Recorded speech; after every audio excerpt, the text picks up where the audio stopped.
Hello everyone, my name is Nick Cabatoff. I'm a developer on the Vault team at HashiCorp, and today I'm going to speak to you about taming Vault's tests. The context here is that we believe that tests are a huge productivity booster, but that depends upon them being fast and reliable. If your tests are really slow, that's going to be a bad feedback loop. And if your tests fail frequently, then that's going to be a source of frustration, and it's also going to slow you down as you have to rerun them. Now, people can disagree over what is a slow test. I think it's reasonable to say that if a test takes more than a few seconds, that's a pretty slow test. I think even tests that take a few minutes to run are slow but still viable to run in a CI environment. Anything more than that is probably going to have to be relegated to a nightly thing, and that's not ideal. You'd really like to run the tests whenever people want to make a change. So we have thousands of tests, and many of them are of the minute or two variety, and we would like to run as much as possible those tests whenever people want to make a change. However, the tests were taking about an hour to run, and that was just on the open source side, even slower on enterprise. You could run them faster than that on your workstation. You could probably run them in 20 or 30 minutes, provided you didn't need to do anything else on your workstation during that time. And yeah, an hour is a long time to begin with, but if you have to rerun them a couple of times because of intermittent failures, then that becomes incredibly painful. So our challenge was, how do we make the tests faster and how do we make them fail less often? The talk is going to be broken down into these pieces. First, I'm going to talk about how we decided what kinds of solutions were appropriate for us. Then we're going to talk about making the tests faster, making them more reliable. I have a few comments on running the race detector in tests. And finally, there's some things that we either didn't do or tried but decided weren't for us, and we'll cover those at the end. Now, these principles are, I think, uncontroversial, but they're ones we believe strongly in, and so they had a big impact on what we decided to do. First of all, your CI environment should be extremely similar to your development environment. The reason for this is pretty straightforward. If you've ever tried to debug an issue in CI that you could not reproduce locally, I think you'll agree it's extremely frustrating. And we want to minimize that frustration. So a very easy way to do that is to make it as much alike as you can. Another principle is that your tests should not affect one another. You should be able to reorder tests or run a different subset of tests without changing the outcome. This is not that hard to do, and it's just so much more frustrating and confusing to do it any other way that I think everyone should aspire to this. The last 2 points are so straightforward you might wonder why I even put them in. Of course you should make tests easy to write. You want developers to write tests so that you can have confidence in making changes and so that you help validate the changes that you're making right now. And furthermore, you want developers to run tests all the time whenever they're working on a change so that they discover problems early rather than going down a blind alley. But I mention them, as you'll see in a moment, because keeping those principles in mind is relevant when you're choosing a strategy for speeding up your tests. Speeding up your tests, as I said. How are you going to do that? You could try and do a micro-level approach where you speed up individual tests, but we had too many tests to make that practical, and it wouldn't really scale over the longer run. So instead, we were looking at general changes we could make that hopefully wouldn't need to have a big impact on individual tests, but that would collectively speed things up. The first one is really straightforward, run more tests at a time. We're already doing some of this, so why not just double down on it? The other option is not necessarily applicable to everyone, but in our case, a lot of our slower tests spend much of their time not actually doing test type things, but more uh, setting up the environment in which the test can run, like creating a vault cluster that we're then going to manipulate. So if all the tests that did that instead had a single cluster that they shared, you could save a lot of time on setup. But there's some tension with the principles we articulated earlier. How would you go about sharing a cluster across tests? One really easy way, at least easy to implement, is just punt on it and say, there shall be a cluster running when the tests are invoked, and it shall be described by these environment variables which tests will consult.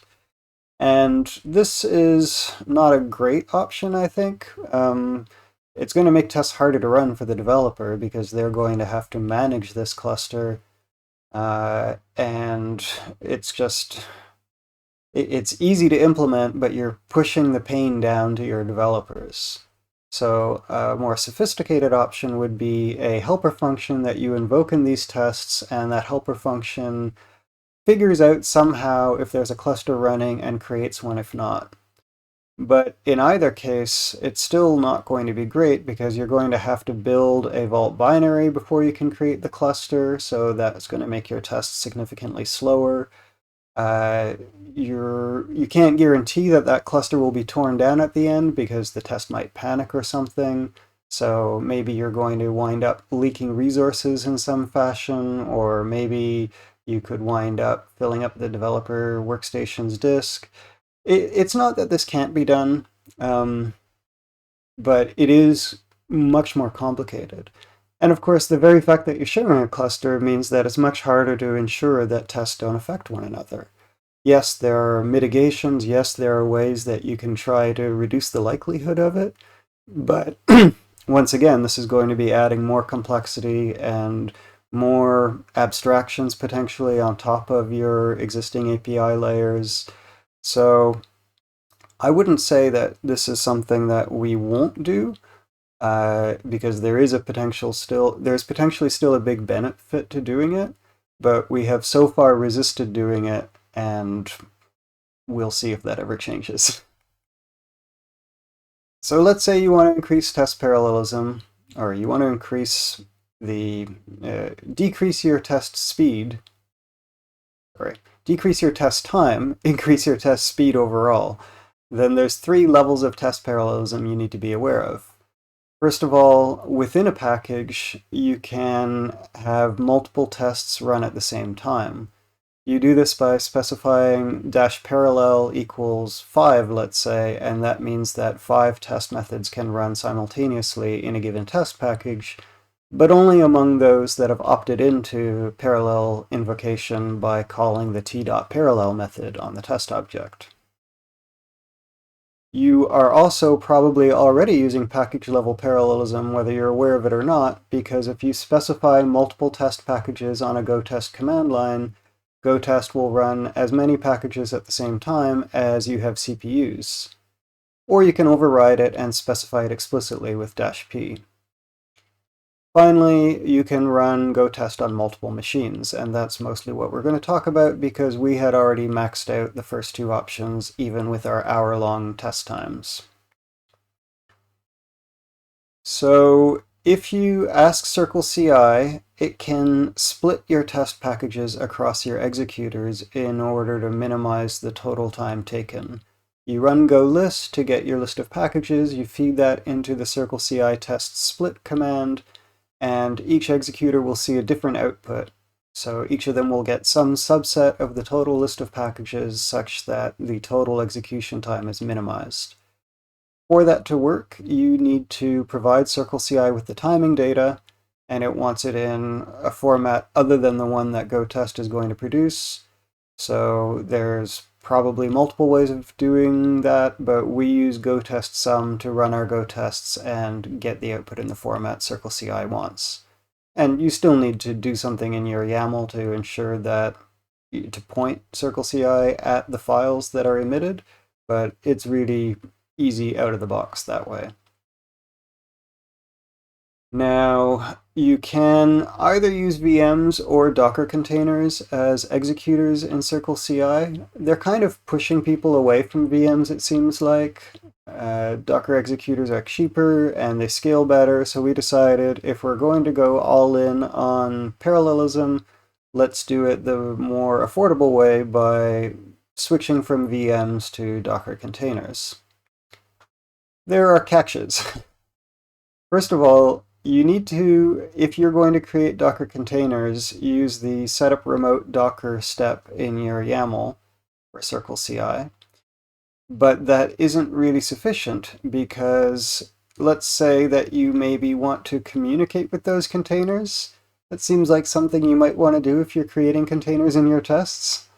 That's what we wanted to do. We use containers all over the place in our tests for testing storage backends like console, or maybe we want to exercise a database secrets engine with a PostgreSQL container. So yeah, we really want to not just create them, but actually talk to them. And the solution we found to this issue is we don't really do anything inside the primary container, the one that you're actually paying money for.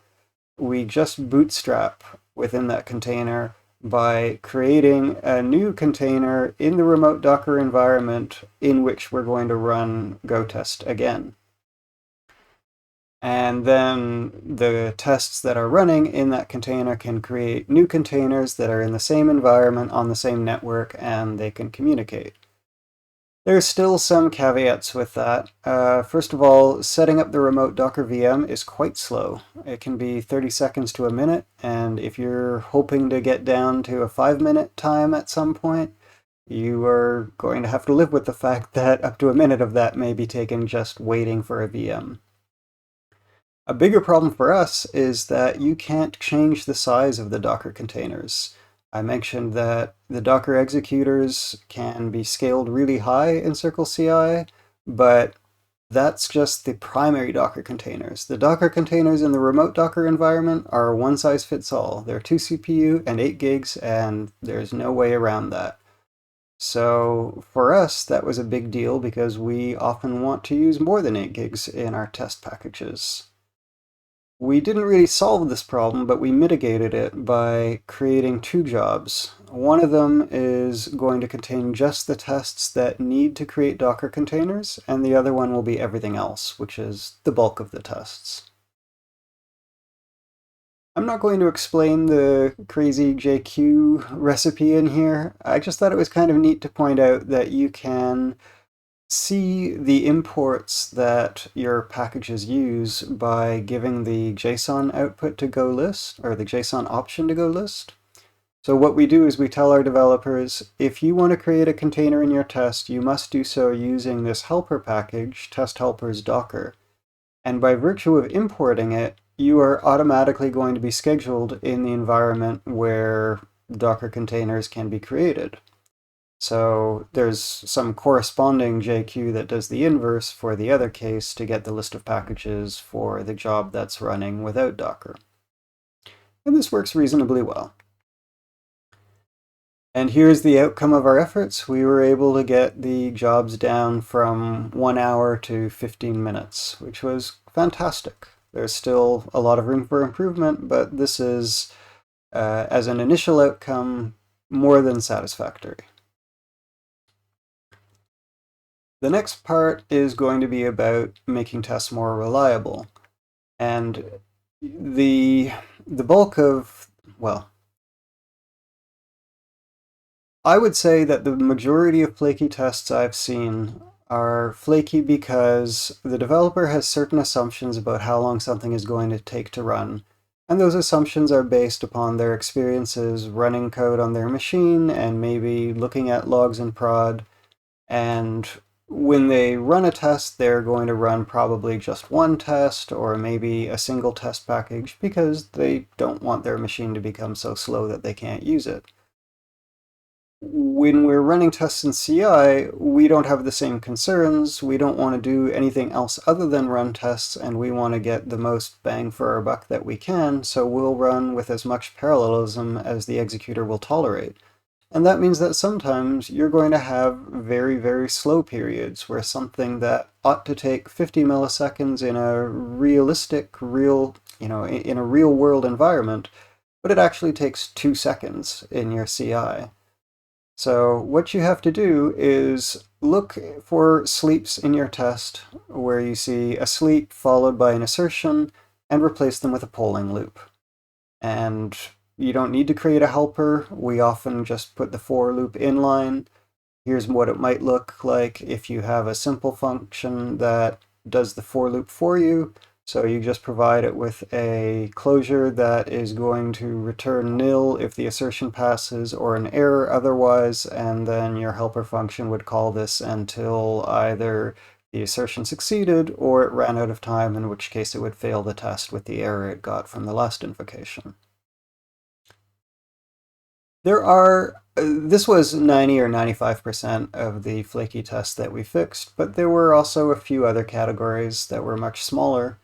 One that was kind of funny was we were depending upon an LDAP service, and not a service that we paid for or that we were subscribed to, just a free LDAP server on the internet intended for people to test with. And what do you know, that free service was not super reliable, so sometimes our tests would fail when it was broken. So we replaced that with an open LDAP container, and we still had flaky tests because there were problems with it getting set up. But someone else came along and fixed my issue or finished the work that I started, and in the end, we now finally do have reliable LDAP tests.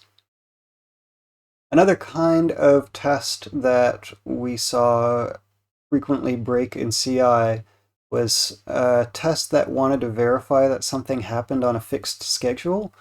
So let's say you have code that's supposed to generate a checkpoint every 5 seconds, and we're going to run for 30 seconds and then say, if there aren't 6 checkpoints, that's an error. Well, you'll quickly find that is going to fail a lot in CI, so maybe you reduce it to only expecting there to be 5 or maybe 6 checkpoints. Even that may still fail. You may find that you have to reduce it all the way to 4 or something like that in order for it to fail, in order for it to pass reliably. If you can't stomach the idea of making it that imprecise, you may want to look into reserving an executor just to run your extremely timing dependent tests and relegate them to that. Then another kind of flaky test we saw were cases where the test wasn't flaky, it was the production code, but it was production code that users would run maybe once in a year or something like that. And so it was just not something that they would necessarily report to us, or it was always treated as a low priority issue. And when you're running that code 1,000 times a day, it becomes a higher priority issue because your developers get frustrated when the test fails all the time, or fails, sufficiently often that they start noticing it. So I don't have a great solution for this because it's too variable, the source of the problem. All I can say is you're going to have to fix that issue that your users may not care about, but your developers do. Which brings me to the last thing I want to say about flaky tests, which is you should have a policy that you enact in your team so that developers don't have to ask themselves, what should I do about this test that failed that I know I didn't break? I just pushed up a change, I want to create a PR, but there's a test failure and it's not my fault. So the policy is going to be whatever you think makes sense to you. One option might be you see a test fail, disable it immediately, put something in the backlog to fix and re-enable it, and move on with your day. Or the policy might be rerun your test, ignore the intermittent failure unless it's failing all the time, and then when we do our sprint planning, we'll look at the history of test failures over the last 2 weeks, and we'll pick the 2 most frequently failing tests, and those are going to be included in our sprint. So this is, whatever makes sense for you, but just make sure you do have such a policy so that you're not just doing something inconsistently, or your developers aren't spending a lot of time spinning their wheels trying to decide what they ought to do. And of course, if you are going to take the second approach of looking at test failure frequency in order to determine how to do it, you may have to build something. CircleCl has an insights view that's supposed to provide this functionality, but I've never really found it to be very useful, so your mileage may vary, and you may wind up having to build some tooling. As far as race tests go, I think that the Go race detector is awesome, and it's extremely valuable to run your tests with dash race. I would say you should probably run 2 jobs, or if you have already split your tests like we have into Docker and non-Docker tests, 4 jobs, such that every test gets run once with and once without dash race. And the rationale here is you probably want to run without dash race because that's how your developers are likely going to do it on their machines. And you may find that your tests fail more frequently with the race detector, even if they don't have races, just because race is so much more resource intensive. So run it without race to get the same experience as your developers have on their machines and to find the the basic test failures, and run it with dash race to find races. And you may have to do some work in order to make sure that the race tests can pass. You may have to increase the timeout for the tests, provide more resources to the race tests, and if you don't, that's a sign that you've probably over-provisioned the non-race test executors, because there's no way they need as much resources as the race tests do. I was shocked to see just how much memory race tests can use. Maybe it's just that I was never working on such big Go projects before I joined the Vault team. And the last insight I want to share here is I wasted a lot of time investigating intermittent test failures with the dash race option because it doesn't necessarily always tell you when there's a memory issue. Sometimes it will, and this is what fooled me, because it will sometimes panic saying out of memory, or maybe it will time out and you'll see error messages on standard error from the Go garbage collector, which is struggling. But it doesn't always fail that way, and sometimes you won't get a timeout, you won't get an error, you'll just get a test that exits without reporting failure or success. So when you run into these weird non-standard test failures, probably best to assume it's a memory issue before you spend a lot of time investigating it and see whether giving it more resources solves the problem. The last thing I wanted to highlight is that we have some Go tests that are, or we had some Go tests that were failing without actually getting any of the output or any information about why they failed. And it seems there have been multiple Go bugs relating to the parallel Go tests having their output confused with another test. So what would happen is that the test would fail, but its output was associated with a test that passed, and so it was suppressed.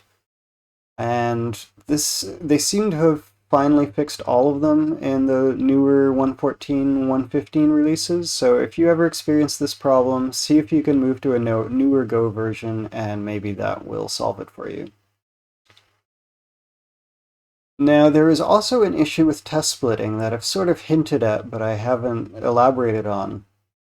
So let's say that you have 10 tests, and 9 of them take 1 minute to complete, and 1 of them takes 10 minutes to complete. Your tests now take 10 minutes to complete, and 9 of your executors are going to be sitting idle at the end of it, assuming that you're using 10 executors. So what do you do in this case? I think the answer depends. We had a few packages that consisted solely of integration tests, and they didn't contain any production code at all. I was quite okay with splitting those tests up just to reduce the memory usage so that they could actually complete at all with the race test when they were depending upon Docker, and also just to reduce the overall test time by avoiding having really long-running test packages.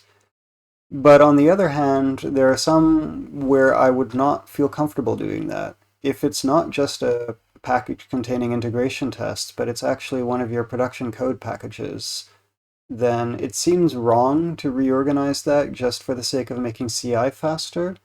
I think you should design your package layout based upon what makes sense for the project. Uh, what's a logical layout for the code, or what's, whatever your other concerns about how to design a project are. I don't think you should let CI performance drive that. So we're just living with the fact that our tests could theoretically be faster in some cases. Now, you could avoid this issue if you were to distribute tests by function across executors instead of by package, more granularly. But there's nothing out of the box to support that in CircleCl. I don't see any third-party services we could use right now either. It shouldn't be that hard to do, but at the moment, I don't know of anything, and we haven't been bothered enough to invest the time to make this faster. But it might make a fun project for someone. Lastly, there is an effort we made earlier on that seemed really promising, and maybe it will make more sense for you than it did for us. GoTest has a built-in cache, and if you don't provide the -count option, it will automatically be used so that if you have made some changes and you're running GoTest, but there's some tests that were run that are not impacted by those changes, then it will simply skip running them and say that the test passed. So we tried saving that test cache after we ran a build and then restoring it in future test attempts. And this often had a great effect. If you were making a small change to a peripheral package or even a big change to a peripheral package, your test might only take a minute to run instead of an hour. But very frequently, that was not the case. Someone would be making potentially a very minor change to a central package, like introducing a new field in one of the most fundamental structures, and then everything had to be thrown out because, as far as Go could tell, this invalidated everything. So it didn't seem like the extra complexity of doing this was worth it when it was only going to be beneficial half the time. We would rather have it consistently good, even if it's not as good as we could make it, than try to deal with this extra variable. That's all I have. Thank you for listening to my talk.